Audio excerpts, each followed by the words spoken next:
Master minds commerce చదవాలనుకునే 10th inter విద్యార్థుల తొలి ఎంపిక. నమస్తే రమగారు. నమస్తే జయ. రమగారు, మనకి వారాహి నవరాత్రులు మొదలవుతున్నాయి. మనము దసరా నవరాత్రులు చూస్తాం, తర్వాత వారాహి నవరాత్రులు. వీటిని ఏ విధంగా జరుపుకుంటాం? మనం ఏమైనా ప్రత్యేక నియమాలు పాటిస్తామా? అందరం జరుపుకుంటాం? అసలు ముఖ్యంగా సంవత్సరానికి 4 సార్లు 4 రకాల నవరాత్రులు వస్తాయి. 2 ప్రఖ్యాతమైనవి, ఒకటి వసంత నవరాత్రులు, రెండోది శరన్నవరాత్రులు. ఈ గుప్తంగా జరుపుకునేవి ఇవి 2. ఏవి? వారాహి నవరాత్రులు, శ్యామల నవరాత్రులు జరుపుతారు. మనం చేసుకోము సాధారణంగా. ఇది కొన్ని ప్రాంతపు ఆచారాలుగానే కనపడుతుంది. మన ప్రాంతంలో ఇంచుమించుగా లేనట్టే. మనం సోషల్ మీడియా యాక్టివ్ అయిన తర్వాత ఒక 2-3 సంవత్సరాలుగా ఈ వారాహిని ఆశ్రయిస్తే చాలా రకాల ప్రయోజనాలు లభిస్తాయని, సమస్యలు తీరుతాయని, విపత్కర పరిస్థితుల్లో ఈమెను ఆశ్రయించిన వాళ్ళు వారాహి అమ్మవారిని ఆశ్రయిస్తే సమస్యలు తీరుతాయని చెప్పి వారాహి నవరాత్రుల్ని ప్రఖ్యాతంగా చేసాం. 2-3 ఏళ్లుగా ఎక్కడ వచ్చాడో అసలు వారాహి అమ్మవారి ప్రతిమని మనం ఇంట్లో పెట్టుకుంటామా రమ్మగారు? పెట్టుకోం కదా. అసలు ఇలా ఉంటారని కూడా చాలా తక్కువ మందికి తెలుసు. కానీ ఈ మధ్యకాలంలో వింటున్నాం. మొన్న ఫోటో ఫ్రేమ్స్ కోసం నేను షాప్కి వెళ్తే ఎన్ని రకాలుగా కనిపించాయోనండి. అంటే వారాహి అమ్మవారి ఫోటోని వేరు వేరు కలర్ శారీస్తో, వేరు వేరు భంగిమల్లో, అంటే అంత విరివిగా ఇంట్లో కూడా పెట్టుకోబట్టే కదా అక్కడ కనిపిస్తాం. ట్రెండింగ్ లో ఉన్న జేజీ వారాహి మన వీడియోస్ లాగానే ట్రెండింగ్ లోనే ఉన్నది వారాహి అమ్మవారు. ఆమె ఎప్పుడూ ఉంది కానీ జయ, ప్రఖ్యాతంగా లేదు. ఎందుకంటే ఈమెని ఉగ్రదేవతగానే చెప్పబడుతుంది ఆమె. ఓకే. అమ్మవారి యొక్క పరివార శక్తుల్లో ప్రముఖమైన మంత్రినిగా వారాహి అమ్మవారిని చెప్తారు. ఆదివరాహమూర్తి యొక్క స్త్రీ స్వరూప శక్తి. ఆదివరాహమూర్తిని కూడా మనం సాధారణంగా అర్చనలు, పూజలు మనం ఏమి చెయ్యం. ఏ సందర్భంలోనూ వరాహస్వామి స్వరూపంలో ఉన్న విష్ణు స్వరూపాన్ని ఇంట్లో పెట్టుకోవటం కానీ, పూజ చేయటం కానీ మనకు కనిపించదు. మనకి ప్రఖ్యాతంగా వరాహస్వామి ఉన్న దేవాలయాలు ఏవి? ఒకటేమో తిరుమలలో మొదట వరాహస్వామిని దర్శించాలి. ఎందుకంటే ఆయనే వెంకటేశ్వర స్వామికి స్థలాన్ని ఇచ్చాడు కాబట్టి, అది ఆయనది, భూమి ఆయనది కాబట్టి వారిని మొదట దర్శించి అప్పుడు పెద్ద ఆయన్ని చూడాలి. వీరు ఇంకా పెద్దవారు, విష్ణుమూర్తికి. మనం వెంకటేశ్వరుడి కంటే పెద్దవాడుగా వరాహమూర్తిని మనం సేవించుకుంటాం. అదొకటి. రెండో వరాహ స్వరూపం సింహాద్రి అప్పన్న. ఆయన వరాహ నారసింహుడుగా వేర్వేరు స్వరూపాలలో ఉండే నరసింహమూర్తిగా ఆయన కనపడతాడు. వరాహము నరసింహము కలిసి ఉన్న స్వరూపంగా. ఈ 2 తప్ప మనకి ప్రఖ్యాతంగా ఎక్కడా వరాహ స్వరూపంలో స్వామివారు ఉన్నవి లేవు, తక్కువ.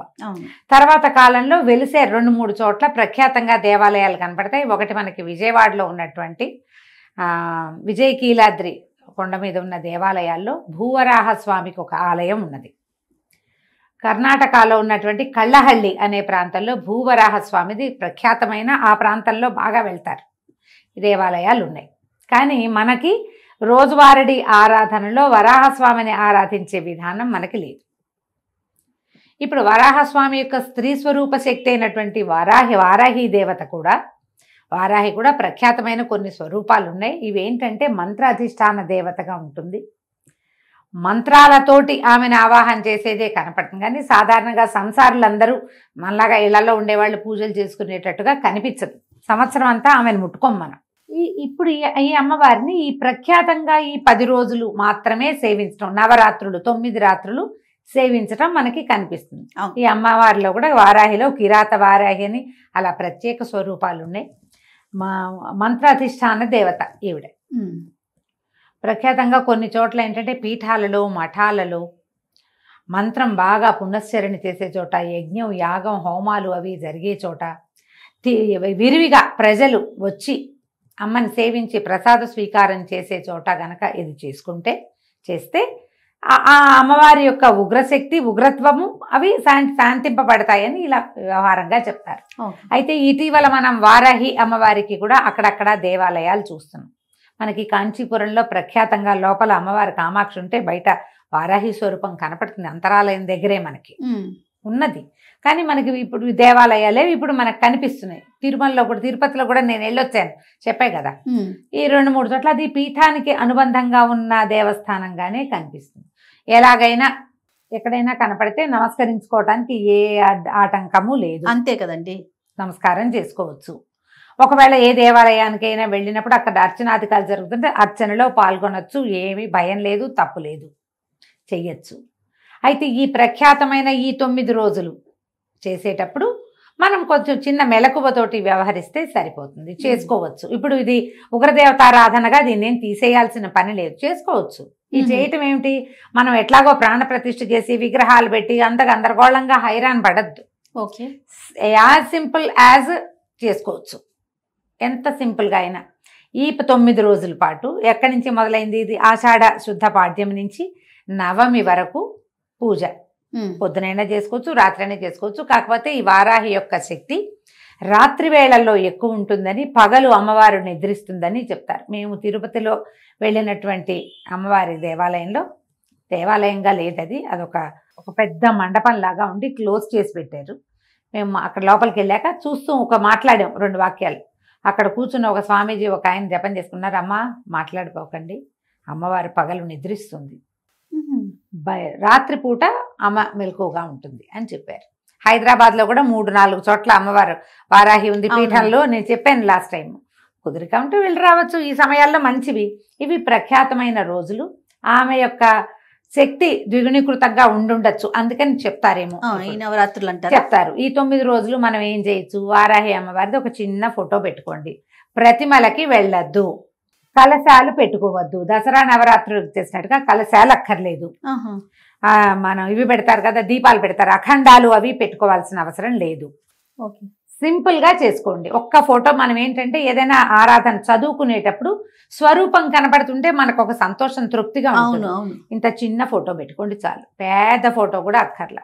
ఏవైనా 4 ఎర్రని పువ్వులతోటి అర్చన చేసుకోండి. వారాహివి 12 నామావళి ఉంది, అష్టోత్తరం దొరుకుతుంది, 2-3 రకాల స్తోత్రాలు ఉన్నాయి. ఏదైనా ఒక స్తోత్రంతో ఆ స్తోత్రం చదువుకుని ఆ పువ్వులు సమర్పించి ఏదైనా నివేదన పెట్టుకోండి చాలు.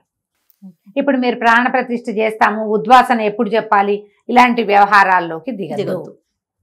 ఎందుకంటే ఇది ప్రఖ్యాతంగా చేసేది కాదు, మామూలుగా రోజువారీ మనం చేసుకునేది కాదు. కాబట్టి ఇవి ప్రత్యేకమైన రోజులు, ఆమెకి సంబంధించిన రోజులుగా చెప్పబడుతున్నాయి. కాబట్టి పెద్దవాళ్ళంతా చెప్తున్నారు. కాబట్టి ఈ 10 రోజులు మనం ఏదైనా చదువుకోవచ్చు, చెప్పుకోవచ్చు. రోజువారీ నివేదనకి అమ్మవారికి పానకము, పెసరపప్పు నివేదన చేయొచ్చు, వడపప్పు, పానకము. మీరు చేయగలిగితే పాయసాన నివేదన చేయొచ్చు. 9 రోజులు ఏదైనా ఒక అన్న నివేదన చేయొచ్చు, ఫలాలు అవి పెట్టచ్చు. పానకం, వడపప్పు మాత్రం మస్ట్ అండ్ షుడ్గా పెట్టాలి. ఎందుకంటే అమ్మవారు కొంచెం ఎక్కువ అంటే పవర్ఫుల్ దేవత. మనం ఈ నామాలు అవి చదివేటప్పుడు ఆ ఉగ్రత హెచ్చుతుందని ఆమెను చల్లబరచడానికి ఇవి పెట్టమంటారు. పూలగం లాంటివి నివేదన పెట్టుకోవచ్చు. మీరు గ్రాండ్గా చేసుకుంటా ఉంటే ఎవరైనా గురువు గారిని ఆశ్రయించి చేసుకోండమ్మా, నేను ఇంతే చెప్తా, నేను ఇంతకంటే చెయ్యట్లేదు, చెయ్యను కూడా, ఇంతే చేస్తున్నాం. ఇవి మంచి రోజులు కాబట్టి రోజువారీ చదువుకోవచ్చు. 12 నామావళి చాలా చిన్నది, 12 నామాలు. ఓకే, చక్కగా చదువుకోవచ్చు. ఆ 12 నామాలనే 9 సార్లు లెక్కెట్టి చదువుకోండి, అయిపోయింది. 11 సార్లు లెక్క పెట్టి చదువుకోండి. అవును, పువ్వులు ఏవో సమర్పించండి. అష్టోత్తరంగా దొరికిందనుకో మనకు ఆన్లైన్ కనపడతాయి, చేసుకోవచ్చు. ఇప్పుడు ఇది సాంగంగా మనం దసరా పూజల్లో అమ్మవారిని నిలబెట్టి 9 రోజులు సేవించి 10వ రోజున ఉద్వాసన చెప్పి అమ్మవారిని మళ్ళీ వెనక్కి చేర్చి అంతలా చేయక్కర్లేదు, చేయవసరం లేదు. 9 రోజులు చేసుకుంటే మంచిది, 5 రోజులైనా చేసుకోవచ్చు. పైగా ఇవేంటంటే ఇవన్నీ కాంప్లికేటెడ్ కదా జయ. ఏదైనా మొదలుపెట్టి ఏదైనా మధ్యలో ఇబ్బంది వచ్చింది, పీరియడ్స్ వస్తాయి, పిల్లలకి పీరియడ్స్ వస్తాయి, ప్రయాణాలు వస్తాయి, సడన్గా ఎక్కడో ఏదో ప్రాబ్లం వస్తుంది, చావో మరణమో పొటకో సమత్తలో ఏమోటో వస్తాయి, మనం అటేటో వెళ్తాం, మానేసామని భయం వేస్తుంది. అవునండి. మీరు ప్రాణ ప్రతిష్టలు అవి చేసి కలశాలు పెట్టి తర్వాత ఏమో అఖండాలు పెట్టారనుకోండి, మానకుండా చేయాలి.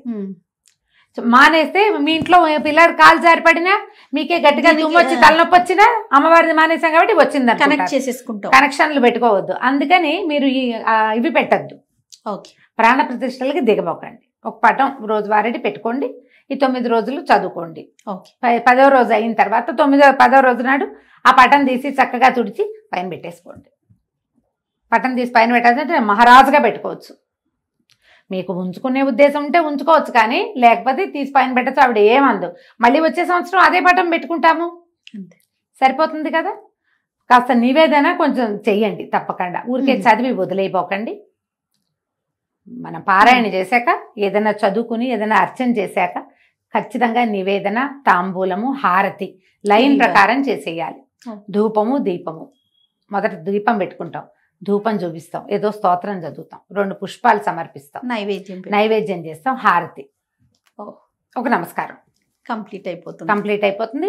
మీరు రోజు రాత్రిపూట 9 రోజులు చేసుకోవచ్చమ్మా. ఇందులో భయపడేంత పెద్దది కాదు ఇది.